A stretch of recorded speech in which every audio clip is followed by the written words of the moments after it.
মীরা লোভে পড়ে এক লাল নাগের কাছ থেকে নীল হীরা বের করাতে শুরু করে। নাগ যখনই হীরা বের করতো মীরা সঙ্গে সঙ্গে জাদু করে তাকে অজ্ঞান করে দিত। এইভাবে একের পর এক হীরা মীরা সবগুলো একটি ব্যাগে ভরে নেয়। তারপর সেই অসহায় নাগটিকে একটি খাঁচায় বন্দি করে রেখে দেয়।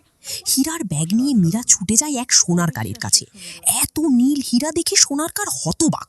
সে মীরাকে অনেক টাকা দেয়, কিন্তু এখানেই সেই সব টাকা নিজের জন্য না রেখে গরিবদের মধ্যে বিলিয়ে দেয়। সবকিছু শেষ করে সে শান্ত মনে নিজের বাড়িতে ফিরে আসে। হঠাৎ একটি ভয়ঙ্কর বেজি তার উপর আক্রমণ করে। ভয়ে মীরা দৌড়ে বাড়ির ভিতরে ঢুকে পড়ে। আর তখনই সে যা দেখে, খাঁচার ভিতরে নাগটি পুড়ে আছে, আহত, দুর্বল, প্রায় মৃত। মীরার চোখে জল চলে আসে। সে কাঁদতে কাঁদতে নাগটিকে তুলে নেয় এবং ভগবান শঙ্করের মূর্তির সামনে রেখে প্রার্থনা করতে থাকে, প্রভু আমাকে ক্ষমা করুন, ওকে বাঁচান। ঠিক সেই মুহূর্তে এক আলোর ঝলক, ভগবান শঙ্কর প্রকাশ হন।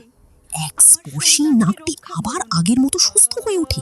মীরা কান্নায় ভেঙে পড়ে ভগবান শঙ্করকে ধন্যবাদ জানায়। আর সেই দিন থেকে লোভ নয়, দয়া আর ভালোবাসাই হয়ে ওঠে তার আসল শক্তি। এই ধরনের আরও গল্প পেতে এখনই চ্যানেলটা সাবস্ক্রাইব করো, ভিডিওটা লাইক দাও আর বন্ধুদের সাথে শেয়ার করতে ভুলো না।